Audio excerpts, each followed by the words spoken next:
नमस्कार दोस्तों, अगर आप भी सरकारी नौकरी का तैयारी करते हैं तो प्लीज वीडियो को स्किप ना कीजिएगा, वीडियो में लास्ट तक बने रहिएगा। ये वीडियो देखने के बाद आपको पता चलेगा कि अगर आप किसी भी नौकरी का तैयारी कर रहे हैं उसमें ये कितना बेनिफिट्स दे रहा है। ठीक है, ये सीरीज का हमारा 6 नंबर सीरीज है। इससे पहले हम लोगों ने ऑलरेडी 5 सीरीज कंप्लीट कर चुका है। चलिए शुरू करते हैं आज के सीरीज का पहला क्वेश्चन। आज का पहला क्वेश्चन है हमारा, निम्नलिखित में, सॉरी पेन सेलेक्ट कर लो थोड़ा। निम्नलिखित में से किस कानून ने भारत में ब्रिटिश शासन की नींव रखी? आपके ऑप्शन है ए पिट्स इंडिया अधिनियम 1784, बी भारतीय परिषद अधिनियम 1892, सी भारतीय परिषद अधिनियम 1861, डी रेगुलेटिंग एक्ट 1773। इसका सही जवाब हो जाएगा option D, regulating act 1773। Option D हमारा सही जवाब हो जाएगा। अब रेगुलेटिंग एक्ट 1773 आया है तो हम लोग इसके विषय में जानने का प्रयास करेंगे। कहा जा रहा है 1773 के रेगुलेटिंग एक्ट हम लोग देख रहे हैं। इसमें कहा जा रहा है कि बंगाल के गवर्नर का नाम बदलकर बंगाल का गवर्नर जनरल कर दिया गया। ठीक है, पहला पॉइंट ध्यान रखिएगा कि जो बंगाल का गवर्नर हुआ करता था उसका नाम बदलकर बंगाल का गवर्नर जनरल हो गया। ठीक है, बंगाल के पहले गवर्नर जनरल वारेन हेस्टिंग्स बना। ठीक है, बंगाल का पहला गवर्नर जनरल कौन सा बना? वारेन हेस्टिंग्स बना। बंबई के गवर्नर और मद्रास के गवर्नर को बंगाल के गवर्नर जनरल के अधीनस्थ बना दिया गया।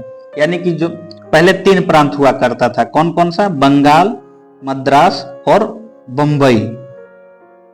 ठीक है, अब इन 3 में से क्या किया गया कि जो बंगाल का गवर्नर जनरल हुआ करता था उसके अधीन मद्रास के गवर्नर को और बंबई के गवर्नर को बंगाल के गवर्नर जनरल के अधीनस्थ कर दिया गया, यानी अधीन कर दिया गया।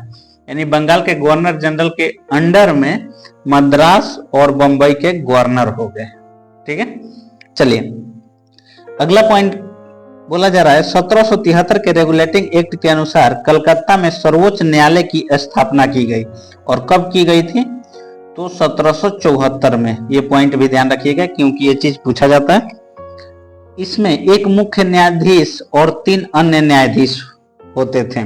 ठीक है, चलिए अगला पॉइंट है इसमें, कंपनी के कर्मचारी को भारतीय यानी भारतीय मूल निवासियों से कोई भी व्यापार करने या रिश्वत लेने पर प्रतिबंध लगा दिया गया। यानी कहने का मतलब कि जो भारतीय मूल के निवासी थे उनसे कंपनी के जो कर्मचारी थे अगर रिश्वत मांगते थे तो उस पर रोक लगा दिया गया। ठीक है, कि कोई भी कंपनी का कर्मचारी यानी कि ईस्ट इंडिया कंपनी का, ब्रिटिश ईस्ट इंडिया कंपनी का जो कर्मचारी हुआ करते थे उनको बोला गया कि आप किसी भी भारतीय से ना तो आप घूस जैसे रिश्वत ले सकते और ना ही कोई उपहार ले सकते हैं। ठीक है, चलिए अगला पॉइंट है, अगला क्वेश्चन है हमारा, निम्नलिखित में किस अधिनियम के द्वारा अंग्रेजों ने भारत में पहली बार सांप्रदायिक निर्वाचन व्यवस्था की शुरुआत की? ठीक है, आपके ऑप्शन है ए भारत परिषद अधिनियम 1919, बी भारतीय परिषद अधिनियम 1861, सी भारत शासन अधिनियम 1909, डी भारत शासन अधिनियम 1862। इसका सही जवाब हो जाएगा ऑप्शन सी।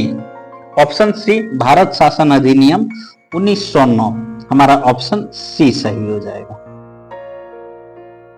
अब चलिए भारत शासन अधिनियम 1909 आया है तो हम लोग इसके विषय में जानने का थोड़ा सा प्रयास कर रहे हैं।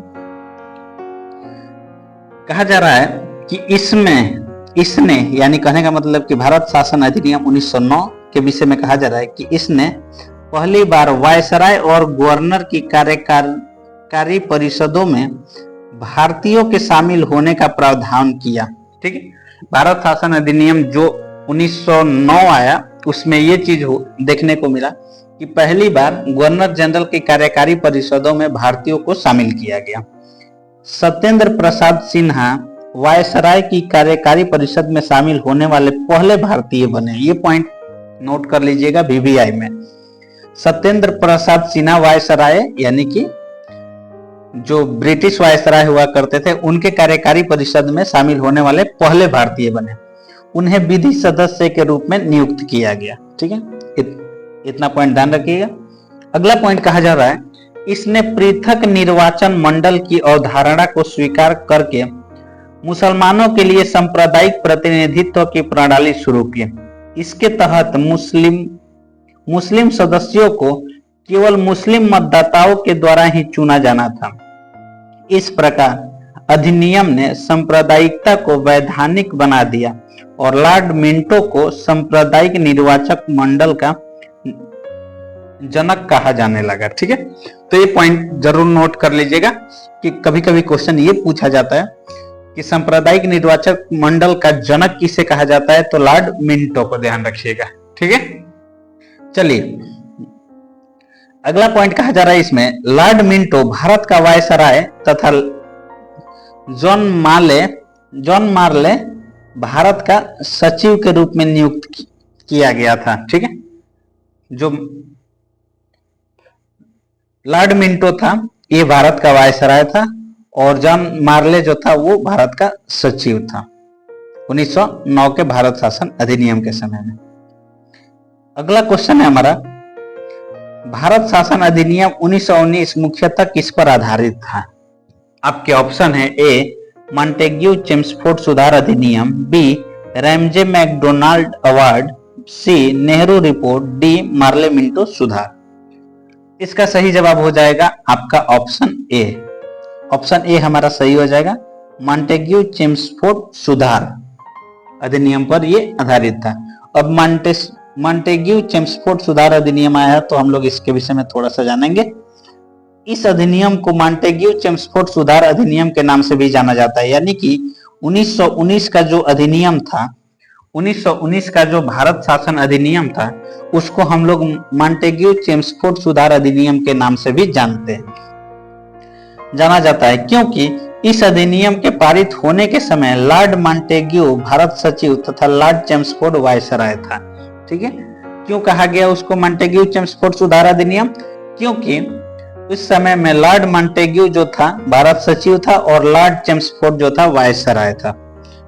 इस अधिनियम ने प्रांतीय स्तर पर कार्यपालिका हेतु द्वैध शासन प्रणाली, ये पॉइंट बहुत ही इंपॉर्टेंट है, द्वैध शासन प्रणाली की शुरुआत की, यानी कि प्रांत में, ठीक है, प्रांत में द्वैध शासन की शुरुआत होती है 1919 के भारत शासन अधिनियम में। चलिए अगला सवाल देखते हैं। अगला क्वेश्चन है हमारा, निम्नलिखित में किस अधिनियम के द्वारा प्रांतों में आंशिक उत्तरदायी सरकार की स्थापना की गई? अभी हमने इसका जिक्र कर दिया। इसका आपका ऑप्शन है ए भारतीय परिषद अधिनियम 1892, बी भारत शासन अधिनियम 1935, सी भारतीय परिषद अधिनियम 1892, डी भारत शासन अधिनियम 1919। तो इसका सही जवाब हो जाएगा ऑप्शन डी। हम लोगों ने अभी पढ़ा कि प्रांतों में द्वैध शासन भारत शासन अधिनियम 1919 के तहत इसकी शुरुआत की गई। ठीक है, चलिए अगला सवाल है हमारा, भूगोल पृथ्वी को केंद्र मानकर अध्ययन करने वाला विज्ञान है। भूगोल पृथ्वी को केंद्र मानकर अध्ययन करने वाला विज्ञान है, ऐसा किसने कहा? यानी ये कथन बताना है कि यह कथन किसका है, किसने कहा था भूगोल पृथ्वी के केंद्र को मानकर अध्ययन करने वाला विज्ञान है? आपके ऑप्शन है A Varenius, B Taylor, C count, D इनमें से कोई नहीं। इसका सही जवाब हो जाएगा ऑप्शन ए। ऑप्शन ए हमारा सही जवाब हो जाएगा।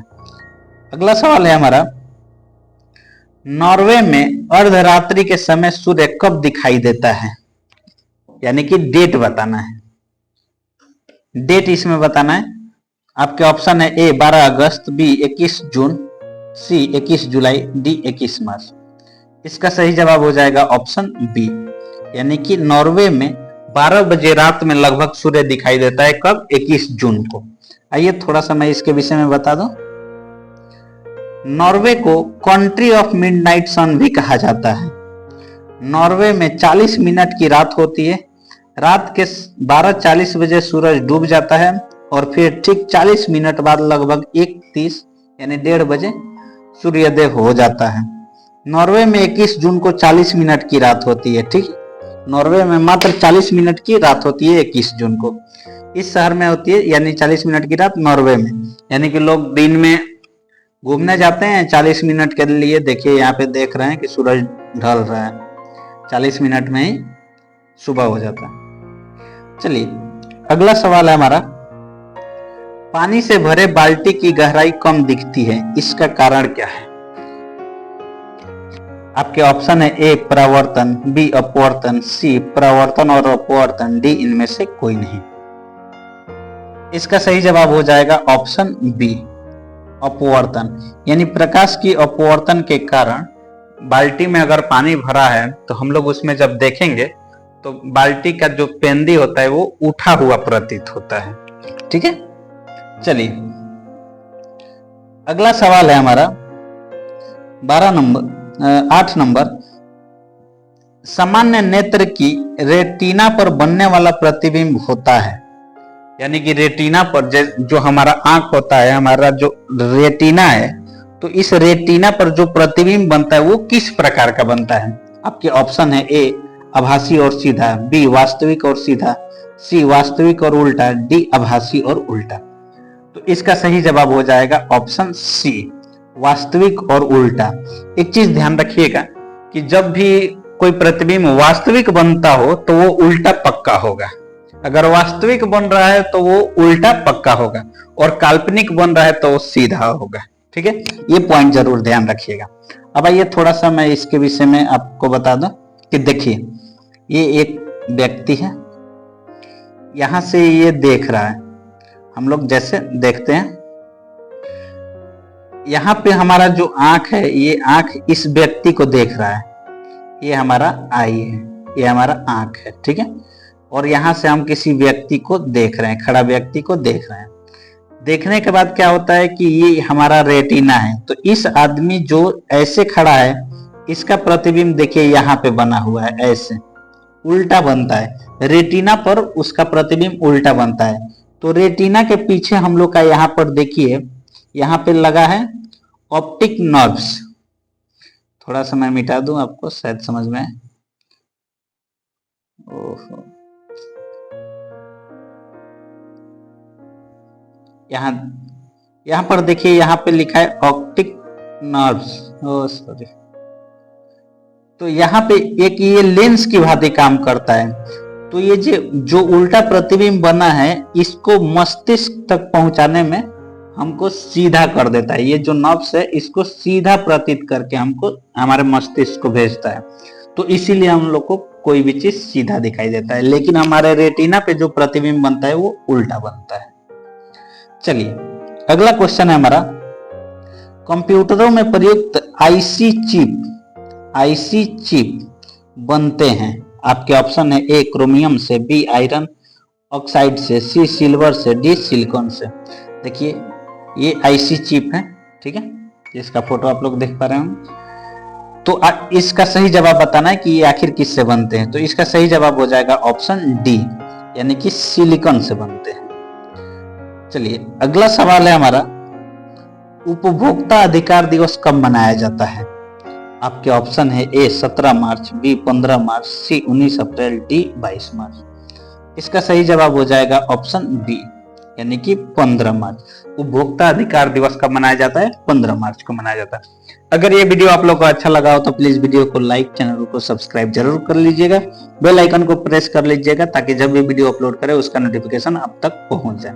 मिलेंगे नेक्स्ट वीडियो में नेक्स्ट सीरीज के साथ, और आपसे रिक्वेस्ट इतना ही रहेगा कि प्लीज वीडियो को पूरा देखिए और सीरीज पूरा कंप्लीट कीजिए। ये हमारा 6ठा सीरीज है, इससे पहले हम लोगों ने 5 सीरीज ऑलरेडी कंप्लीट कर चुका है। तो जो वो वीडियो नहीं देखे हैं प्लीज जाइए, प्लेलिस्ट में आपको पूरा वीडियो मिलेगा पूरा बारीकी के साथ। किसी भी आप एग्जाम का तैयारी करते हैं, सरकारी जॉब पाना चाहते हैं तो सीरीज कंप्लीट कीजिए, ठीक है। चलिए मिलेंगे नेक्स्ट वीडियो में नेक्स्ट सीरीज के साथ, तब तक के लिए बाय बाय, जय हिंद।